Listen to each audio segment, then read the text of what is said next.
नमस्कार साथियों, मैं राजेश और आप देख रहे हैं आपका चैनल भारत राज। आज का ये वीडियो उन सभी मित्रों के लिए है जो मुझसे पूछा करते थे कि राजेश, आप जंतर मंतर पे चल रहे आंदोलन के बारे में आपके विचारों के वीडियो क्यों नहीं बनाते। और कुछ लोग तो कहते हैं कि आप बाबा साहब के अनुयायी नहीं है, आप तो मोदी सरकार का समर्थन कर रहे हैं। क्या आपको जंतर मंतर पे क्या हो रहा है ये दिखाई नहीं दे रहा है? मेरा उत्तर उनके लिए बहुत सरल है, हाँ, मैंने जंतर मंतर का आंदोलन भी देखा है।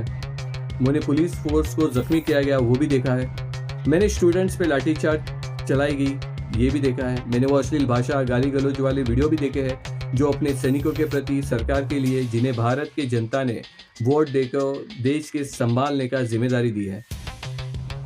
मैं आज इस बात को कह रहा हूँ क्योंकि मुझे पता है कि सोशल मीडिया पे बहुत से गलत वीडियो दिखा रहे थे और उसके लिए मेरे मन में शंका हो गई थी। इसलिए उस सब परख कर अब ये वीडियो में आप सबके सामने ये सब चीज़ें लेके आ रहा हूँ। अब ये वीडियो में मैं आपकी राय रख रहा हूँ। तो ये सब जब देख रहा था मैं, तो मुझे शायद ऐसा लगा कि ये जो प्रदर्शनकारी है और इनको सपोर्ट करने वाले जो मेरे भाई बहन हैं, उनको मैं कुछ याद दिलाना चाहता हूँ कि याद करें वो 2001 का संसद भवन का आतंकी हमला, जहां हमारे देश के सुरक्षा कर्मियों ने अपने प्राण न्यौछावर कर दिए।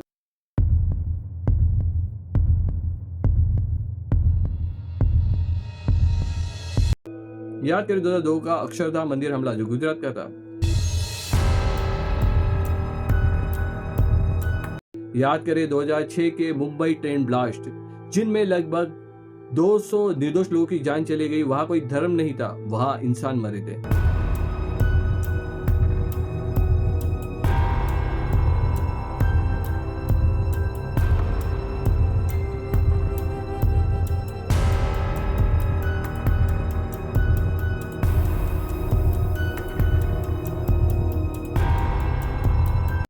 याद करें 2008 के अहमदाबाद धमाके।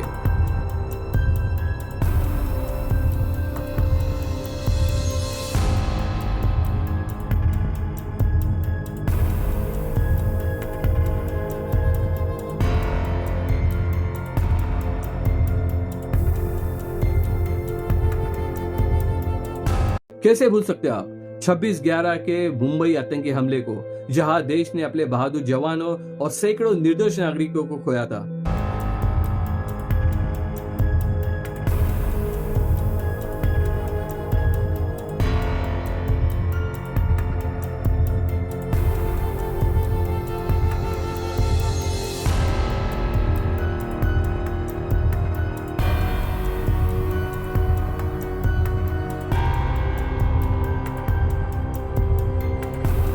याद करें दिल्ली हाईकोर्ट का ब्लास्ट।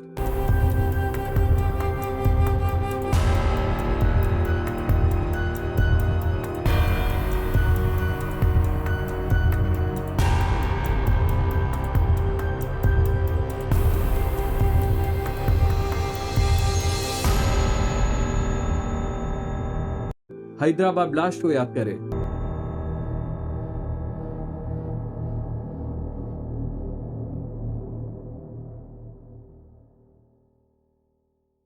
ये सभी घटनाएं जब हम याद करते हैं तब हमें इस बात की जानकारी होती है कि अगर देश सुरक्षित नहीं रहेगा तो किसी भी विचारधारा, धर्म, संविधान या अधिकार की रक्षा कभी नहीं हो सकती। लेकिन मैं केवल आपको सिर्फ ये दर्द नहीं बता रहा, तो मैं आपको 2014 के बाद देश के हुए कुछ बड़े बदलाव की जानकारी भी देता हूँ, जैसे धारा 370 रद्द करना, नोटबंदी, डिजिटल क्रांति, सीमा सुरक्षा जो दिन ब दिन मजबूत होती जा रही है, आधुनिक इंफ्रास्ट्रक्चर, एक्सप्रेसवे, वंदे भारत ट्रेनें जैसी बहुत सी उपलब्धियां ये याद दिला रहा हूँ।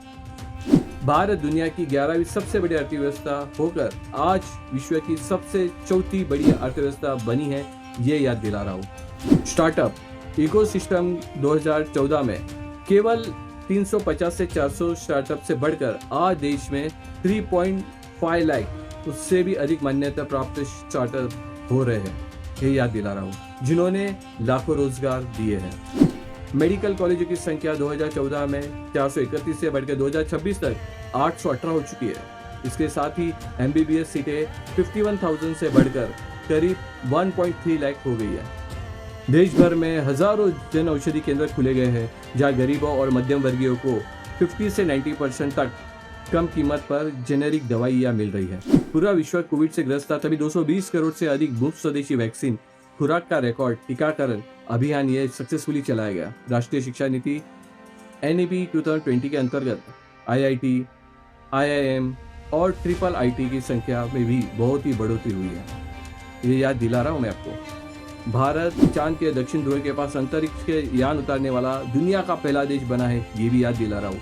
और ये भी याद दिला रहा हूँ कि जब नीट के विद्यार्थियों ने अपने अधिकारों के लिए आवाज़ उठाई तो उन्हें संविधान के दायरे में शांतिपूर्वक आंदोलन करने के लिए अवसर भी मिला। और इसीलिए मैं किसी भी एक घटना को देख के मैं निर्णय लेता नहीं, मैं देश को प्राथमिकता देता हूँ, देश को देखता हूँ, देश की चुनौतियों को भी देखता हूँ और उसके उपलब्धि को भी देखता हूँ। मैंने 2029 का चुनाव भी देखूंगा, लेकिन आंखें बंद करके नहीं, पूरी जागरूकता और अपने अनुभव के आधार पर ही वोट दूंगा। अब एक बात उन लोगों के लिए जो मेरी विचारधाराओं पर सवाल उठाते हैं, हाँ, मैं भगवान बुद्ध का, डॉक्टर बाबा साहेब अम्बेडकर का अनुयायी हूँ और इन्हीं के दिखाए हुए मार्ग पर मैं करुणा, समता, प्रज्ञा और संविधान, समता और राष्ट्र की जिम्मेदारी लेके मैं चल रहा हूँ। इसलिए मैं किसी से नफरत नहीं करता, लेकिन मैं देश को तोड़ने वाली किसी भी सोच के साथ कभी खड़ा नहीं हो सकता। मेरे लिए देश पहले है, संविधान पहले है, मानवता पहले है और उसके बाद राजनीति आती है। अगर आपको मेरी किसी बात से असहमति है तो आपका स्वागत है, मतभेद रखिए, मनभेद नहीं। अगर मेरी किसी बात से किसी का दिल दुखा हो तो मैं तहे दिल से क्षमा मांगता हूँ। मैं किसी व्यक्ति का अंध समर्थक नहीं हूँ, मैं भारत का समर्थक हूँ। इसी भावना के साथ मैं आज सबसे विदा लेता हूँ। फिर मिलते हैं आपका चैनल भारत राज में, तब तक के लिए जय हिंद।